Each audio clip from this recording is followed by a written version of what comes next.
नमः संस्कृताय मित्रों, नमः संस्कृताय। आज अब हम कक्षा 10th का जो लेसन नंबर 4 है, जो पार्ट नंबर 4 है, शिशु लालनम, जिसके हमने शब्दार्थ पिछली वाली क्लास में लिए थे। आज हम उसी का जो नेक्स्ट पार्ट है, पार्ट नंबर जो 4 है, उस लेसन नंबर 4 शिशु लालनम का पार्ट है, जो एक नाटक के रूप में लिया गया है। नाट्य साहित्य इसे हम बोलते हैं। इसके लेखक हमने बता दिए। और अब इस पाठ को किस हिसाब से इसका अनुवाद हमें करना है। अनुवाद के समय में विशेष ध्यान रखना है कि हम जिस प्रकार हमने शब्दार्थ देखे थे, उन शब्दार्थों को लगातार याद करते रहने के बाद फिर हमें पाठ में उतरना है। पाठ में जो बोर्ड का तरीका होगा वो कैसा आएगा। ये पाठ के अंदर मुश्किल से इस बोर्ड के अंदर क्या होगा कि 5-6 लाइन आएगी। उन 5-6 लाइनों के नीचे लगभग क्वेश्चन दिए होंगे। उन क्वेश्चनों के आंसर वो सही विभक्ति के अंदर बना करके, कार्य के अनुसार उनको सही बना करके हमें उत्तर के रूप में कॉपी में लिखना है। इतना आएगा। बाकी इसका जो अनुवाद है वो किस प्रकार से करना है वो तो क्लास के अंदर बताया जाएगा। लेकिन पाठ को समझने का जो तरीका होगा वो इसी हिसाब से होगा कि पहले हमें शब्दार्थ देखने, शब्दार्थ के बाद हमें फिर अनुवाद में आना है। अब रही बात कि अनुवाद किस प्रकार करना है। अनुवाद के एक एक वाक्य संस्कृत आपके सामने लिखी हुई होगी और अनुवाद के एक एक वाक्य को मैं पूरा समझा करके शब्दों के साथ फिर बताऊंगा।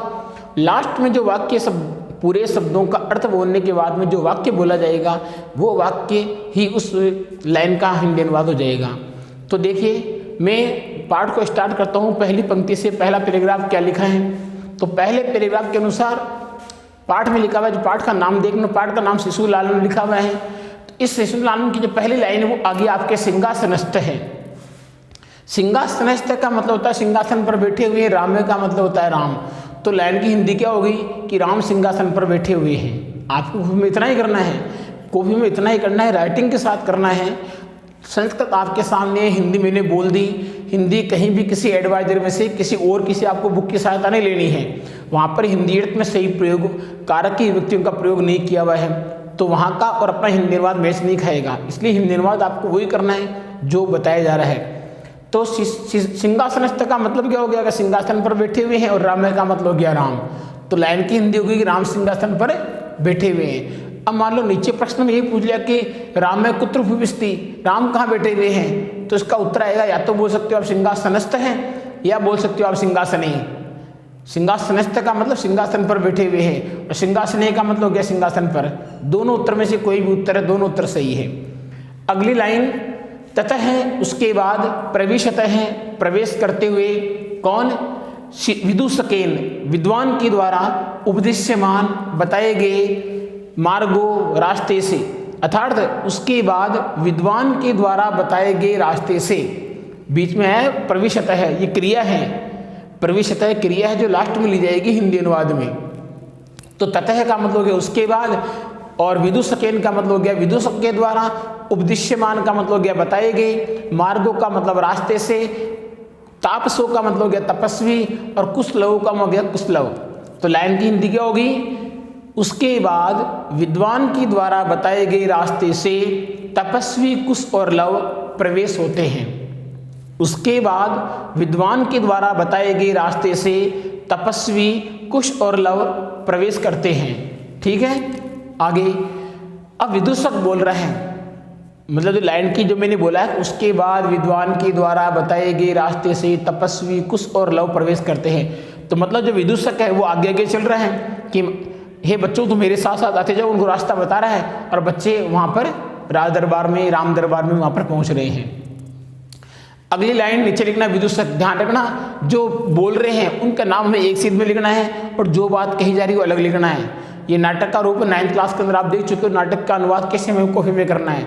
ये नहीं यहाँ राम बोल रहे हैं और यहाँ नीचे इसके वाक्य लिखे जा रहे हैं। राम बोल रहा है, विदूषक बोल रहा है, कुछ लोग जो भी हैं वो एक तरफ आएंगे, जो बात कह रहे हैं वो एक तरफ आएंगी। ठीक है, अब विदूषक क्या बोल रहा है? विदूषक बोल रहा है इतः इतः आर्यो, हे आर्य इधर इधर, हे आर्य इधर इधर। इसके बाद में कुश और लव। कुश लव का हम नीचे लिखेंगे कुश और लव, नहीं आप कुश लव का हिंदी अनुवाद में इतना लिखना है, कुश और लव, कुश और लव लिखना है। तो कुश और लव क्या बोलते हैं? पहले मन में सोच रहे हैं, कोष्टक में लिखी हुई चीज है। रामस्य, राम के, राम के समीपम का मतलब हो गया पास में, उपसृत्य का मतलब जाकर। रामस्य समीपम उपसृत्य, राम के पास जाकर, राम के पास जाकर, प्रणम्य च, प्रणम्य च का मतलब और प्रणाम करके, तो राम के पास जाकर और प्रणाम करके, राम के पास जाकर और प्रणाम करके।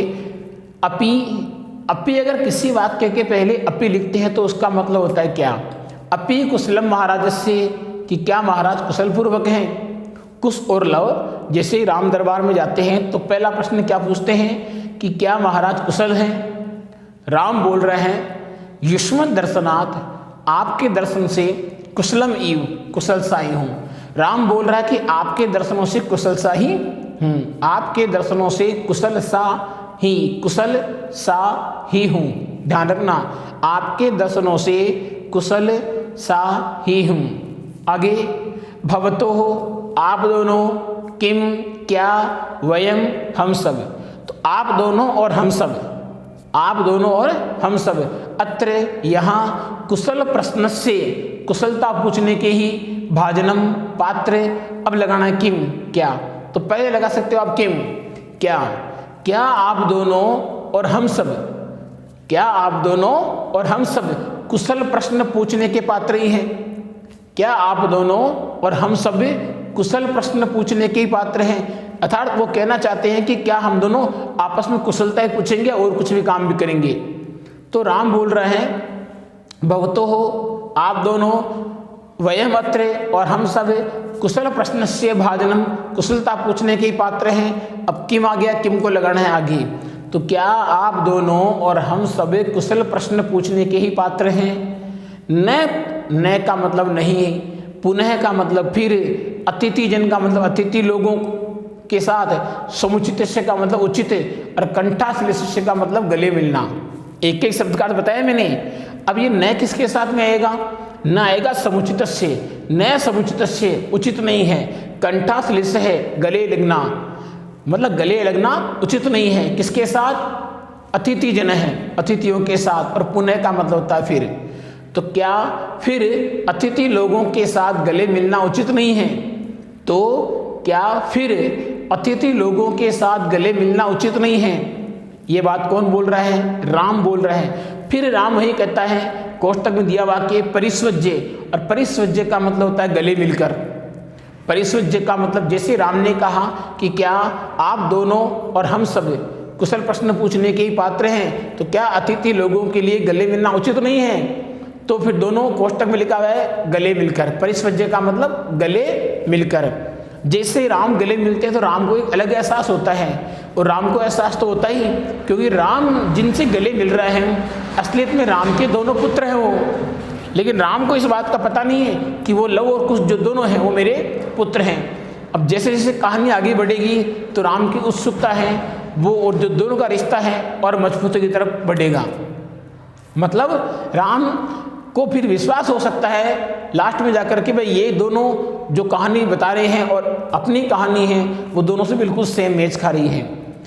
आगे जब ये परिस्वज्य का मतलब गले मिलकर के हो गया, तब वो राम क्या बोल रहा है, अहो अरे हृदय ग्राही स्पर्श है, हृदय को स्वीकार करने वाला स्पर्श है, अर्थात हृदय को छूने वाला स्पर्श है।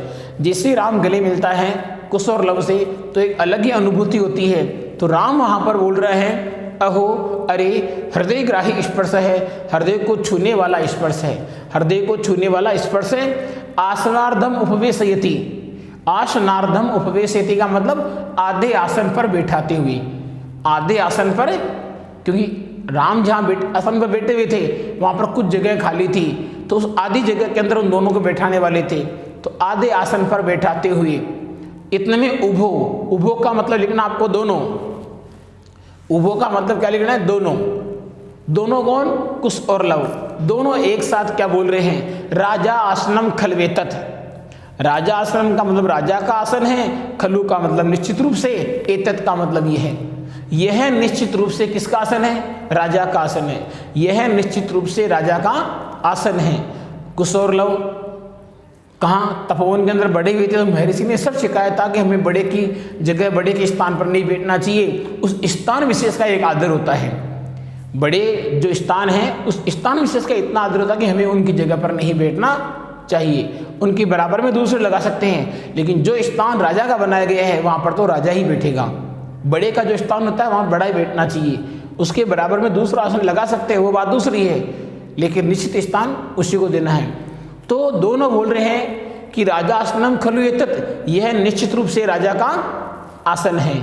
न युक्तम, उचित नहीं है, न युक्तम उचित नहीं है, अध्यासितुम, इस पर बैठना, इस पर बैठना उचित नहीं है।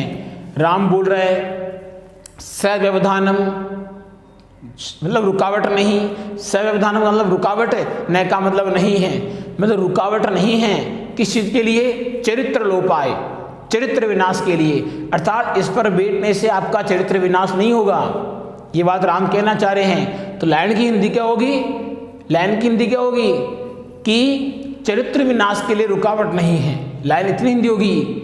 सव्यवधानम का मतलब हो गया रुकावट, न का मतलब नहीं, तो इसकी हिंदी तो होगी रुकावट नहीं है। आगे लिखा हुआ चरित्र लोपाय का मतलब हो गया चरित्र विनाश के लिए, तो लाइन की पूरी हिंदी क्या होगी कि चरित्र विनाश के लिए रुकावट नहीं है। आगे बोल रहा है, राम बोल रहे हैं कि तस्मात्, इसलिए, अंकम गोद को, अंक मतलब होता है गोद, अंकम का मतलब गोद को, इसलिए गोद को, व्यवहितम, व्यवहितम का मतलब जानकर, क्या जानकर, अध्यासितम, बैठ जाइए, सिंहासनम, सिंहासन। तो देखो इसका अन्वय बनेगा पहले, तो अन्वय का मतलब ये क्रम आपस में एक दूसरे के आगे पीछे दौड़ रहे हैं, इन सही क्रम में जमाना है। तस्मात् का मतलब इसलिए, अंकम का मतलब गोद को, सिंहासन का मतलब सिंहासन, व्यवहितम का मतलब जान करके, अध्यस्ताम का मतलब बैठ जाइए, ये इसका अन्विति बन गई। अन्विति अन्वय जैसी होती है, अन्वय होता है श्लोकों में और अन्विति होती है गद्य पाठ में। कई बार गद्य की लाइन भी ऐसी होती है, आगे पीछे दौड़ रही होती है, उस गद्य की लाइन को सही क्रम में जमाना क्या कहलाता है, अन्विति। ये अन्विति का प्रश्न इस बार एनसीईआरटी बोर्ड में भी बताया है, 2 नंबर का प्रश्न आएगा ये अन्विति वाला, अन्विति लिखो। तो इस लाइन की अन्विति क्या हो रही है, लाइन की अन्विति होगी तस्मात्, इसलिए, अंकम गोद को, सिंहासनम सिंहासन, व्यवहितम जानकर, अध्यस्ताम का मतलब बैठ जाइए। आगे अंकम उपवेशयति, गोद में बैठाते हुए, राम दोनों बच्चों को उठाते हैं और अपनी गोद के अंदर बैठाते हैं। अंकम उपवेशयति, गोद में बैठाते हुए। उभो, उभो का मतलब दोनों। अब दोनों जैसे राम उठा करके गोद के अंदर बैठाते हैं तो क्या काम कर रहे हैं, पहले कोष्टक के अंदर बताए हुए हैं, अनिच्छाम नाट्यत है, अनिच्छा का नाटक करते हुए, मतलब राम उनको गोद के अंदर बैठाना चाहते हैं और दोनों वो खींच खींच के गोद से नीचे निकल रहे हैं, मतलब वो गोद के अंदर नहीं बैठना चाहते। तो अनिच्छाम नाट्यत है, अनिच्छा का नाटक करते हुए। राजन, हे राजा, राजन हे राजा, अलमति दाक्षिण्यम, इतनी दयालुता मत करो, इतनी दक्षता मत करो कि हम पर इतनी दयालुता मत करो, हम केवल यहाँ पर रामायण गाने के लिए आए हैं, तो जो रामायण गाने का काम वही करवाओ हमसे, आप इतने दयालु मत करो, हमें गोद के अंदर बैठा रहे हो और अपने सिंहासन पर बैठा रहे हो, ये फालतू नाटक नहीं है, जो काम करने है वो काम कराओ आप। इतना बात कह नहीं रहे हैं, लेकिन उनका भाव यही है कि वो गोद के अंदर नहीं बैठाना चाहते हैं। और दोनों बोल दिया, दोनों ने क्या बोला, अलम अति दाक्षिण्य, अलम का मतलब बस करो, अति दाक्षिण्य इतनी दयालुता, इतनी दयालुता बंद करो। राम बोलता है अलम अति शालीनतया, तुम भी इतनी शालीनता मत करो, जितना काम बड़ा कह रहा है वो काम करो। तो अलम अति शालीनतया का मतलब होता है इतनी शालीनता मत करो। श्लोक आ गया इसमें। अब श्लोक का जो क्या लिया है, भवती का मतलब होता है शिशु जने का मतलब छोटा बच्चा, वयो अनुरोधात कम आयु के कारण, वयो अनुरोधात कम आयु के कारण, गुण महताम अपि, गुणों से महान होते हुए भी, लालनीय एव, लालन के योग्य। इसका बनेगा सही क्रम, और सही क्रम का मतलब बनेगा इसका अन्वय, क्योंकि ये श्लोक है, क्योंकि ये श्लोक है तो अन्वय क्या बनेगा, शिशु जन है एक छोटा बच्चा, वयो अनुरोधात कम आयु के कारण या अल्प आयु के कारण, गुण महताम अपि, गुणों से महान होते हुए भी, लालनीय एव भवती, स्नेह के योग्य होता है। नीचे की लाइन में आ जाओ, नीचे लिखा हुआ है व्रजति, व्रजति का मतलब होता है प्राप्त करता है, हिमकर अपि, चंद्रमा भी, बाल भावाद, बालपन के भाव से, पशुपति मस्तक, भगवान शंकर के सिर पर, केतक छतत्वम, केवड़े से बने फूलों के जोड़ों की शोभा को। तो लाइन कितनी बड़ी है, लाइन थोड़ी बड़ी है इसकी, केवड़े के फूलों से बने जूड़े के ऊपर शोभा को। ठीक है, अब लाइन देखो कैसे जा रही है। पहली चीज, हिम करह पी चंद्रमा भी बाल भावात, बचपन के भाव से पशुपति मस्तके, भगवान शंकर के सिर पर केतक छदत्वम, केवड़े के फूलों से बने जूड़े की शोभा को, और व्रजति का मतलब प्राप्त करता है। ठीक है, आगे आगे राम बोल रहे हैं। राम क्या बोल रहे हैं? राम बोल रहे हैं ऐसा है, यह भवतो, आप दोनों के सौंदर्य अवलोक जनितेन, सुंदरता को देखने से उत्पन्न है। यह आप दोनों की सुंदरता को देखने से उत्पन्न है। कौतूहलेन पृच्छामि, कौतूहल से पूछता हूं, कौतूहल से पूछता हूं। क्या पूछ रहा है? राम पूछ रहा है कि क्षत्रिय कुलों, क्षत्रिय कुलों का मतलब क्षत्रिय कुल में पितामह हो, दादाजी का, क्षत्रिय कुल में दादाजी का सूर्य चंद्र यो है, सूर्य वंश में से या चंद्र वंश में से, पूर्वजों का सूर्य वंश में से या चंद्र वंश में से, भवतो वंश से करता, आप दोनों का जन्मदाता कौन है? क्षत्रिय कुल में दादाओं के, क्षत्रिय कुल में दादाओं के सूर्य वंश में अथवा चंद्र वंश में से, सूर्य वंश में से अथवा चंद्र में से, भवतो वंश से करता, आप दोनों का जो कर्ता का मतलब जन्मदाता, आप दोनों का जो जन्मदाता है, कह, कह का मतलब कौन है, मतलब वंश का नाम पूछ रहे हैं कि आप क्षत्रिय जो आपके पूर्वज है वो कौन से वंश में उत्पन्न हुए हैं, ये बात राम आप पूछना चाहते हैं। दोबारा वाक्य की हिंदी, ऐसे का मतलब ये है, भवतो हो, आप दोनों के सौंदर्य अवलोक जनितेन, सुंदरता को देखने से उत्पन्न, कौतूहलेन, जिज्ञासा के कारण, पृच्छामि, पूछता हूँ। क्या पूछ रहा है? क्षत्रिय कुल, क्षत्रिय कुल में पितामयो हो, दादाओं का, पितामयो है दादाओं का, पितामयो का मतलब दादाओं का, सूर्य चंद्र हो वा, सूर्य वंश में से अथवा चंद्र वंश में से, सूर्य वंश में से अथवा चंद्र वंश में से, भवतो वंश से कर्ता के, आप दोनों के वंश का जन्मदाता कौन है? आप दोनों के वंश का जन्मदाता कौन है? लव बोलता है भगवान सहस्त्र दिदिति है। लव क्या बोल रहे हैं? भगवान सहस्त्र दिदिति का मतलब भगवान सूर्य, सहस्त्र दिदिति का मतलब होता है हजार किरणों वाले, तो हजार किरणों वाले भगवान सूर्य है, तो ये पर्यायवाची होता है, तो हम बोलेंगे हिंदी यहाँ पर भगवान सूर्य बोलेंगे केवल। आगे राम बोल रहे हैं कथम, किस प्रकार, अस्मत् समान अभिजनों, हमारे समान एक कुल में पैदा होने वाले समर्थों का मतलब हो गए। दोबारा, कथम का मतलब किस प्रकार, अस्मत् समान, हमारे समान, अभिजनों, अभिजनों का मतलब एक ही कुल में पैदा होने वाले, अभिजनों का मतलब होगा एक ही कुल में पैदा होने वाले, असमृतों का मतलब हो गए। तो किस प्रकार हमारे समान एक ही कुल में उत्पन्न होने वाले या पैदा होने वाले हो गए।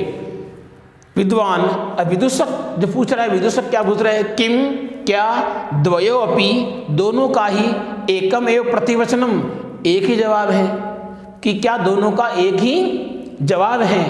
तब वहां पर लव बोल रहा है, लव क्या बोल रहा है? भ्रातृ आवाम सोदरियो, लव क्या बोल रहे हैं? भ्रातृ आवाम सोदरियो, हम दोनों सगे भाई हैं। संधि करनी पड़ेगी आपको यहाँ पर, भ्रातृ धन आवाम शब्दार्थों में लिखा दिया हमने आपको। भ्रातृ का मतलब भाई, आवाम का मतलब हम दोनों, सोदरियों का मतलब सगे, हम दोनों सगे भाई। ये बात कौन कह रहे हैं? लव कह रहा है। तो राम वहां पर क्या बोल रहे हैं? समरूप है, शरीर सन्निवेश है। राम बोल रहे हैं कि समरूप है, आप दोनों का रूप समान है, शरीर सन्निवेश है और शारीरिक वेशभूषा भी समान है।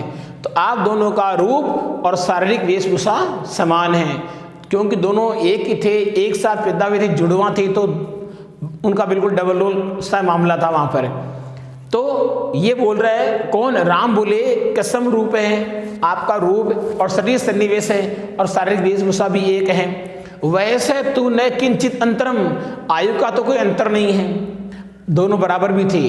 तो वैसे तू, आयु का तो न किंचित अंतरम, कोई अंतर नहीं है। इतने में लव बोलता है कि आवाम यमलो, आवाम यमलो, आवाम का मतलब हम दोनों, यमलो का मतलब जुड़वा, हम दोनों जुड़वा हैं। जैसे जुड़वा बताया तो उनको फिक्स हो गया कि वो जुड़वा तब तो एक ही रंग के होते, एक ही समान होते, बराबर भी होते, छोटे मोटे नहीं होते। जुड़वा का ये होता है विशेषता, बिल्कुल डबल रोल, फोटोकॉपी निकलते हैं। तो आगे आवाम यमलो, हम दोनों जुड़वे हैं, बिल्कुल सेम थे वो, एज ए टीज। आगे फिर आगे यहाँ पर जैसे उन्होंने कहा आवाम यमलो, हम दोनों जुड़वा हैं, तब राम ने कहा संप्रति युज्यते, अब ठीक है। संप्रति युज्यते का मतलब अब ठीक है। किम नाम धेयम, क्या नाम है, किम नाम धेयम, क्या नाम है। लव कहता है कि आर्यस्य वंदनायाम, आर्य की वंदना में लव इति आत्मानम श्राव्यामी, लव अपने आप को सुनता हूँ। हमेशा देखिए, कभी भी आपका नाम खुद नहीं बोलते हो, हमेशा हमें तब मालूम पड़ता है जब हमें कोई पुकार रहा है या किसी नाम से पुकार रहा है, तो ऑटोमेटिक हमारा ध्यान उधर जा रहा है, वही हमारा नाम होता है। तो ये विशेषता है, हम खुद नहीं बताएंगे हमारा मैंने अपना नाम ये रख लिया है। जो नाम अपना खुद का रख रहे हैं वो दूसरे रखते हैं, दूसरे में बुलाते हैं, हम खुद अपने आप को नहीं पुकार सकते। तो लव ने ये बात कहा, लव ने ये बात कही कि लव इति आत्मानम श्राव्यामी, आर्य की वंदना में लव अपने आप को सुनता हूँ।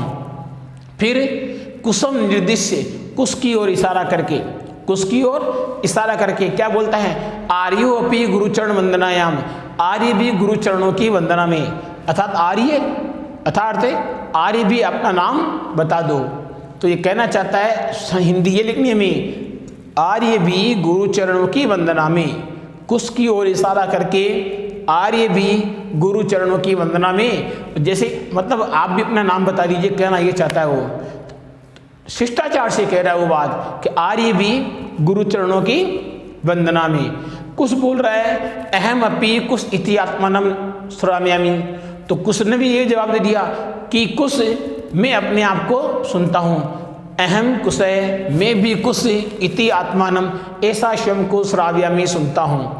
राम कहता है अहो, अरे उदात रम्य है, बहुत सुंदर है, समुदाचार है, शिष्टाचार, अरे आपका शिष्टाचार बहुत सुंदर है, अरे आपका शिष्टाचार बहुत सुंदर है।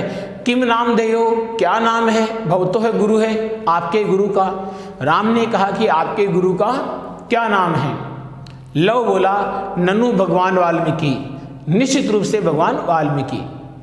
राम बोल रहा है केन संबंधित, अब जैसे उन्होंने कहा कि सूर्यवंश के अंदर हम पैदा हुए हैं, तो बात राम का वही दिमाग थोड़ा हिला कि सूर्यवंश में दोनों बालक पैदा हुए हैं, सूर्यवंश में हम भी हुए हैं, ये कैसे हो सकता है, एक आश्रम के बालक सूर्यवंश में पैदा कैसे हो सकते हैं। तो राम का पहला दूसरा राम का कहाँ गया, दूसरी राम की बात यहाँ आ गई। जैसे उन्होंने कहा कि गुरु का नाम क्या है, तो लव ने बता दिया कि ननु भगवान वाल्मीकि, निश्चित रूप से भगवान वाल्मीकि। तो फिर राम का सेकंड बार दिमाग हिला, ये कैसे हो सकता है, हमारे गुरु का नाम भी वाल्मीकि और इनके गुरु का भी नाम वाल्मीकि, फिर मामला कहीं ना कहीं कुछ गड़बड़ है। तो यहाँ पर कह रहा है, राम बोल रहा है केन संबंध है, किस संबंध से। लव कहता है उपनयनो उपदेशेन, यज्ञोपवीत के संस्कार से, यज्ञोपवीत के संस्कार से, या लिख सकते हैं जनेऊ के संस्कार से, या तो लिख दो यज्ञोपवीत के संस्कार से, या लिख दो जनेऊ के संस्कार से। राम कहता है अहम अत्र, मैं यहाँ, भवतो है आप दोनों के, जनकम पिता को, नामतः है नाम से, वेदितुम इच्छामि, मैं यहाँ आप दोनों के पिता को नाम से जानना चाहता हूँ। राम ने देखा इतना घुमा घुमा के पूछ रहे हैं, एक साथ ही पूछ लो कि आपके पिता का नाम क्या है, कहीं ना कहीं हो सकता है कि पिता का नाम राम बता दिए। तो राम पूछ रहा है कि अहम मैं अत्र यहाँ भवतो है आप दोनों के, जनकम पिता को, नामतः नाम से, वेदितुम इच्छामि जानना चाहता हूँ, मैं यहाँ आप दोनों के पिता को नाम से जानना चाहता हूँ। लव बोल रहा है कि न ही जानामी, नहीं जानता हूँ, अहम मैं, अश्य नाम धेयम, उनका नाम, मैं उनका नाम नहीं जानता हूँ, मैं उनका नाम नहीं जानता हूँ। न नहीं कश्चित कोई भी, अस्मिन तपोवने उनके नाम, अस्मिन तपोवने इस तपोवन में, तस्य नाम विवरति उनका नाम का व्यवहार करता है, अर्थात इस तपोवन में कोई भी उनके नाम का व्यवहार नहीं करता है। या सीधी हिंदी लिख के तो ये लिख सकते हैं इस तपोवन में कोई भी उनका नाम नहीं लेता है, इस तपोवन में कोई भी उनका नाम नहीं लेता है। राम कहता है अहो महात्म्य, अरे महानता है, अरे का अहो का मतलब गया अरे, महात्म्यम का मतलब गया महानता है, अरे महानता है। फिर कुछ कहता है जानामि अहम तस्य नाम धेयम, मैं उनका नाम जानता हूँ, जानामि अहम मैं जानता हूँ, तस्य नाम देयम, उनका नाम, अर्थात मैं उनका नाम जानता हूँ। तो राम ने तुरंत कहा कथ्यताम, कहो। राम ने क्या बोला? कथ्यताम का मतलब कहो, कथ्यताम का मतलब कहो। कुश बोल रहा है निर्नुक्रोशय नाम है। कुश ने पिता का नाम क्या बताया है? निर्नुक्रोशय नाम है, निर्दयी नाम है उनका नाम क्या है? निर्दयी नाम है। राम बोल रहा वयस्य, अरे मित्र, अपूर्व अद्भुत है, खलु निश्चित रूप से, नाम दयम नाम, अरे मित्र ये तो अद्भुत नाम है, अरे मित्र निश्चित रूप से आश्चर्यजनक नाम है। वैसे का मतलब अरे मित्र, अपूर्व का मतलब आश्चर्यजनक, खलु का मतलब निश्चित रूप से, नामधेयम का मतलब नाम। अरे मित्र निश्चित रूप से यह आश्चर्यजनक नाम है। विदूषक विचिन्त्य, विदूषक विचार करके, एवं तावत ऐसा है तो पृच्छामि पूछता हूँ, निर्नुक्रोश इति कह एव बढ़ती, निर्दयी ऐसा कौन कहता है? विदूषक तो विद्वान होता ही है, तो उसने पूछा यदि ऐसा है तो मैं कुछ पूछता हूँ कि निर्दयी ऐसा कौन कहता है? कुश बोलता है अम्बा। कुश ने क्या कहा? अम्बा, और अम्बा का मतलब होता है माता। कुश ने कहा माता। विदूषक फिर बोल रहा है किम, क्या, कुपिता एवं भणति, क्रोधित होकर ऐसा कहती है, उत का मतलब अथवा, प्रकृतिस्था स्वभाव के कारण, कि क्या वह क्रोधित होकर कहती है अथवा स्वभाव से कहती है। क्या वह क्रोधित होकर कहती है अथवा स्वभाव से कहती है। इसके बाद अगली जो पंक्ति आती है उसमें बता रहे हैं यदा, यदा का मतलब जब, आवयो हम दोनों, बाल भाव जनितम बचपन के भाव से उत्पन्न, किंचित अविनयम किसी अविनम्रता को पश्यति देखती है, जब वह हम दोनों के बचपन के भाव से उत्पन्न किंचित अविनयम किसी अविनम्रता को पश्यति देखती है, तदा एवं अधिक्षुप्ति तब ऐसा आक्षेप लगाती है, निर्नुक्रोशस्य पुत्रों, निर्दयी के पुत्रों, माँ चापलम चंचलता मत करो। मतलब जब हम बदमाशी करते हैं तो हमें वो बोलती है करे निर्दयी के पुत्रों तुम बदमाशी मत करो। लेकिन बार बार में यही कहती है अरे निर्दयी के पुत्रों तुम खाना खा लो, अरे निर्दयी के पुत्रों तुम खेलने जाओ। तो बार बार में वही नाम बोलने से उन्होंने समझ लिया कि अपने पिता का नाम निर्दयी है। होता ही है एक घर के अंदर, जैसे किसी की माता है तो कोई उसको बोलता है जीजी, कोई बोलता है भाई।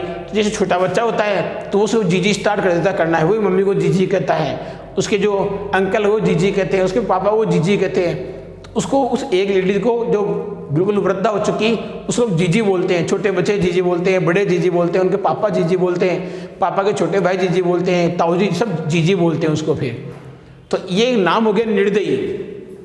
क्या नाम हो गया? निर्दयी नाम हो गया। तो फिर ये आगे विदूषक बोल रहे हैं एतयो यदि पितुर निर्नुक्रोश है, इन दोनों के पिता यदि निर्दयी हैं, नाम वाले हैं। एतयो यदि इन दोनों के पितु है, पिता का निर्नुक्रोश से नाम दे निर्दयी नाम है। यदि इन दोनों के पिता का निर्दयी नाम है, एतयो जननी इन दोनों की माता, तेन उनके द्वारा अवमानिता अपमानित करके निर्वासिता निकाली गई। तो इनकी माता उनके द्वारा, उनके मतलब पिता के द्वारा, तो इन दोनों की माता उनके द्वारा अपमानित करके निकाली गई। एतेन वचनेन इस वचनों से या इन वचनों से दारको निर्भर्षयति बच्चों को फटकारती है। यही कारण है कि वो इन वचनों से बच्चों को फटकारती है। तो इसकी हिंदी इतनी होगी एतयो यदि पितु निर्नुक्रोश है नाम देयम, यदि इन दोनों के पिता का नाम निर्दयी है। एतयो जननी इन दोनों की माता, तेन उनके द्वारा अवमानिता अपमानित करके निर्वासिता निकाली गई। एतेन वचनेन इन वचनों से दारकऊ पुत्रों को निर्वस्यति फटकारती है। राम बोल रहे हैं स्वगतम अपने मन में, धिक माम मुझे धिक्कार है। धिंग माम का मतलब मुझे धिक्कार है, एवं भूतम ऐसा ही हुआ है, मुझे धिक्कार है ऐसा ही हुआ है। सा तपस्विनी वह तपस्विनी मत कृतेन मेरे द्वारा किए गए अपराधीन अपराध से स अपत्यम अपनी संतान को मन्युग भी अक्षरी कठोर वचनों से निर्वस्यति फटकारती है। दोबारा देखो, सा तपस्विनी वह तपस्विनी मत कृतेन अपराधीन मेरे द्वारा किए गए अपराध से, मत कृतेन अपराधेन का मतलब मेरे द्वारा किए गए अपराध से स्व अपत्यम अपनी संतानों को मन्युग भी अक्षरे कठोर वचनों से निर्वस्यति फटकारती है, स वाष्पम अवलोक्यति अश्रुपूर्ण आंखों से देखते हुए, अश्रुपूर्ण आंखों से देखते हुए। राम बोल रहे हैं अति दीर्घ है, बहुत ही लंबा है, प्रवासो अयम यह वनवास दारुणश्च और कठोर है, अर्थात यह वनवास बहुत ही लंबा और कठोर है, यह वनवास बहुत ही लंबा और कठोर है। विदुषकम अवलोक्य जनांतिकम, तो विदुषकम अवलोक्य का मतलब हो गया विद्वान को देखकर, और जनांतिकम का मतलब हो गया मुंह घुमाकर। विदुषकम अवलोक्य का मतलब विद्वान को देखकर, और जनांतिकम का मतलब हो गया मुंह घुमाकर। कुतूहलेन आविष्टो, कुतूहल के कारण मात्रम माता को नामतः अनयो इन दोनों की, मात्रम माता को अनयो इन दोनों की नामतः नाम से वेदितुम इच्छा में जानना चाहता हूँ। राम ने फिर एक नया प्रश्न रख दिया कि कौतूहल के कारण मैं इन दोनों की माता को नाम से जानना चाहता हूँ। फिर आगे खुद ही बोल रहे हैं न युक्तम उचित नहीं है स्त्री गतम अनुयुक्तम, स्त्री के विषय में बातचीत करना, विशेषतः तपोवने, विशेष रूप से तपोवन में। तो राम ने यह भी कह दिया कि स्त्री के विषय में बातचीत करना उचित नहीं है, विशेष रूप से इस तपोवन में। हम पिता के बारे में पूछ सकते हैं, काका जी के बारे में पूछ सकते हैं, दादाजी के बारे में पूछ सकते हैं, लेकिन किसी की स्त्री के बारे में हम ज़्यादा बच्चों से बातचीत नहीं कर सकते। तो वहाँ तो तपोवन भी था जहाँ पर शिष्टाचार होता है, वहाँ पर ऐसी बातें फिर करना ऐशोभ नहीं होता है। इसलिए राम ने सोचा कि न युक्तम उचित नहीं है स्त्रीगतम अनुयुक्तम, स्त्री के विषय में बातचीत करना, विशेषतः तपोवने, विशेष रूप से इस तपोवन में। तत् तो कह अत्र अभ्युपाय है, तत् तो कह का मतलब कौन सा है, अत्र का मतलब यहाँ, अभ्युपाय का मतलब श्रेष्ठ उपाय। तो यहाँ श्रेष्ठ उपाय कौन सा है, तो यहाँ श्रेष्ठ उपाय कौन सा है। विदूषक बोल जनांतिकम मुँह घुमाकर, विदूषक मुँह घुमाकर क्या बोलता है, अहम पुनः पृच्छामि, मैं फिर पूछता हूँ, प्रकाशम स्पष्ट रूप से, प्रकाशम स्पष्ट रूप से, किम नाम देयो युवयो जननी, आप दोनों की माता का नाम क्या है। विद्वान ने नाम पूछ लिया, दूसरा पूछ सकता है किम नाम देयो, क्या नाम है युवयो जननी, आप दोनों की माता का। लव बोलता है तस्या द्वे नामनी, उसके दो नाम हैं, तस्या है द्वे नामनी, उसके दो नाम हैं। विदूषक बोलता है कथम यू, ये कैसे, एक ही नाम हो सकता है, दो नाम कैसे हो गई, ये कैसे। लव कहता है तपोवन वासी है, तपोवन के जो निवासी है, देवी इति नामना आह्वयंती, देवी के नाम से बुलाते हैं। पहली बात, तपोवन के जो निवासी हैं, तपोवन के जो वासी हैं, देवी के नाम से बुलाते हैं। भगवान वाल्मीकि वधु इति, और भगवान वाल्मीकि हैं वो वधु के नाम से बुलाते हैं, बहू के नाम से बुलाते हैं। मामला गड़बड़। अब भी जो राम जो चीज़ पूछना चाहते थे वो चीज़ राम के पास में निकल के नहीं आ रही है। तो राम फिर वहाँ पर बोल रहे हैं, राम बोल रहे हैं अपीछे और क्या, अपीछे और क्या, इतस्तावत वजह से इधर आओ मित्र, मुहूर्तम मात्रम पल भर के लिए, मुहूर्तम मात्रम पल भर के लिए। विदूषक क्या पूछ रहा है, विदूषक यहाँ बोल रहा है उपसृत्य का मतलब पास जाकर, आज्ञापयतु भगवान, हे श्रीमान, हे महाराज आज्ञा दीजिए। भगवान का मतलब आप आज्ञा प्रदान करो। राम बोल रहा है अपि क्या, कुमारियो अनियो, इन दोनों कुमारों का, अस्माकम च और हमारा, सर्वदा सब प्रकार से, समरूप है, समरूप मतलब समान है, कुटुंब वृत्तांत है, परिवार का वृत्तांत, परिवार का वृत्तांत कि क्या इन दोनों कुमारों का और हमारा कुटुंब का जो वृत्तांत है, परिवार का जो वृत्तांत है, ये सब प्रकार से समान है। इतने में नेपथ्य, नेपथ्य का मतलब पर्दे के पीछे से, इति वेला संजाता, इतनी देर हो गई, रामायण गानस्य नियुगे, रामायण गाने का जो कार्य है, किमर्थम न विधीयते, क्यों नहीं पूरा किया जा रहा है। किसी ने पर्दे के पीछे से आवाज़ लगाई जो लव और कुश के साथ आए थे कि इतना समय हो गया रामायण गाने का, रामायण गाने से का मतलब रामायण गाने का, नियोग का मतलब करने योग्य कार्य, किमर्थम का मतलब किस लिए, न विधीयताम, क्यों नहीं किया जा रहा है।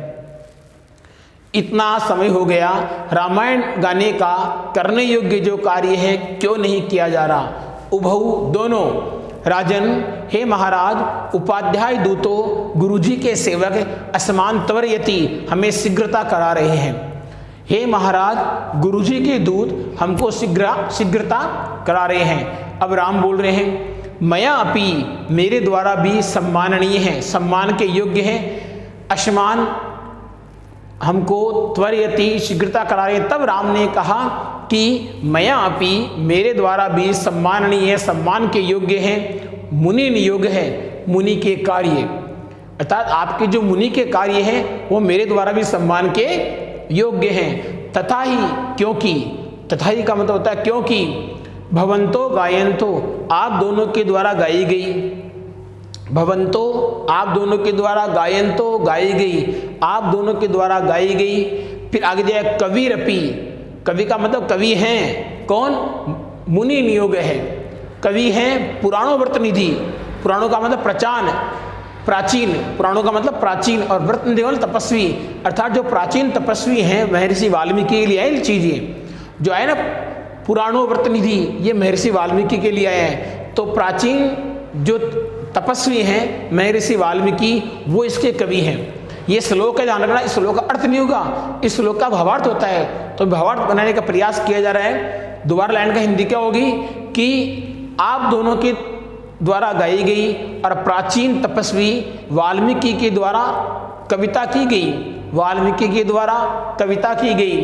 फिर गिराम, गिराम का मतलब पृथ्वी पर, संदर्भो अयम, यह संदर्भ, एक लाइन का हिंदी अर्थ, इस पृथ्वी पर यह संदर्भ प्रथमम अवतीर्णो, प्रथमम, गिराम का मतलब वाणी, गिराम का मतलब वाणी, गिराम का मतलब वाणी।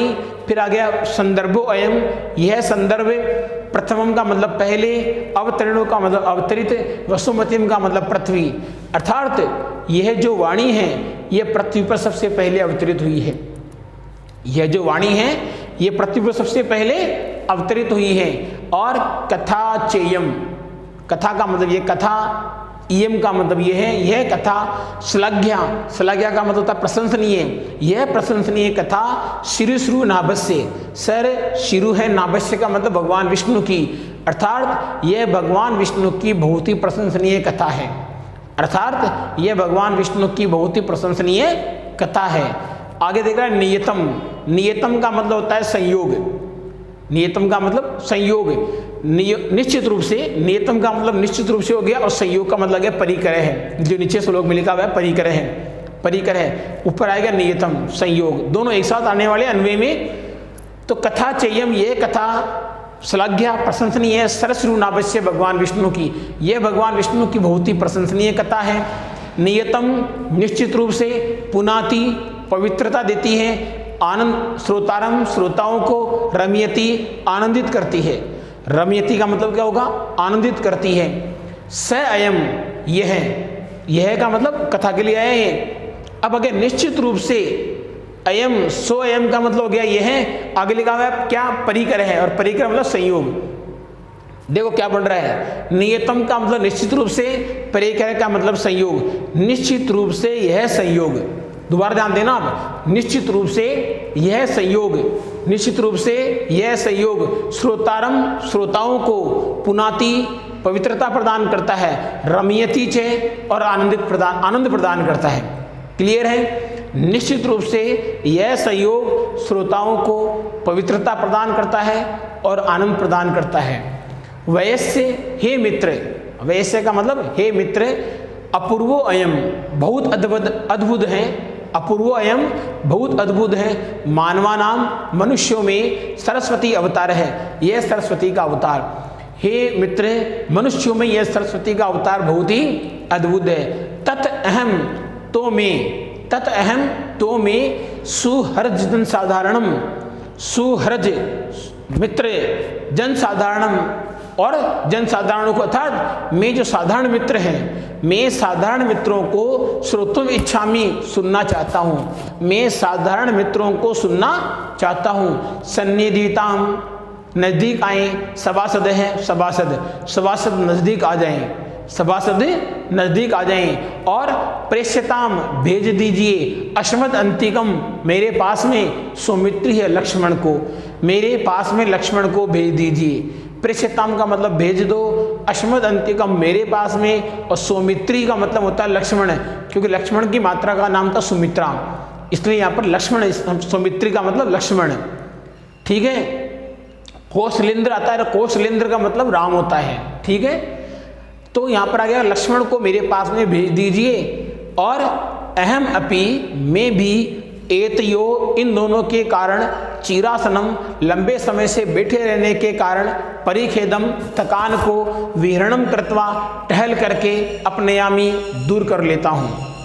दोबारा देखो, अहम अपि में भी एतयो इन दोनों के कारण, चीरासनम लंबे समय की थकान को, लंबे समय से बैठे रहने के कारण, चीरासनम का चीर आसनम लंबे समय से बैठे रहने के कारण, परिखेदम थकान को, विहरणम कृत्वा टहल करके, अपनयामी दूर कर लेता हूँ। इति निष्क्रांता ऐसा कहकर निकल जाते हैं सर्वे सभी, ऐसा कहकर सभी निकल जाते हैं। इस प्रकार ये पाठ भगवान राम का है जो नाटक के रूप में लिया गया है। ये यहाँ पूरा होता है, एक एक वाक्य को 3-3 4-4 बार बोल करके पूरी लाइनों का अर्थ भी बोला गया है, समझाने का पूरा प्रयास किया गया है। समझ में नहीं आता तो वीडियो दोबारा भी देख सकते हैं, ऐसी बात नहीं है। हालांकि क्लास में एक बार रिवीजन होगा, केवल क्लास के अंदर एक बार बस ये मानिए रनिंग के अंदर फटाफट पढ़ाया जाएगा ये बात। ये पाठ है, हम पढ़ाएंगे क्लास में, समझाएंगे एक बार, लेकिन यहाँ अभी आपके पास में समय भी है, टाइम भी खूब पड़ा है, तो घर पे आप 2-3 बार रिवीजन करके सबसे एडवांस निकलने की कोशिश करें। और होमवर्क है वो राइटिंग के साथ, विशेष लेख के साथ आप अपनी कॉपी में कर लीजिए। ठीक है मित्रों, ये पाठ यहाँ समाप्त होता है। नमः संस्कृताय मित्रों, नमः संस्कृताय।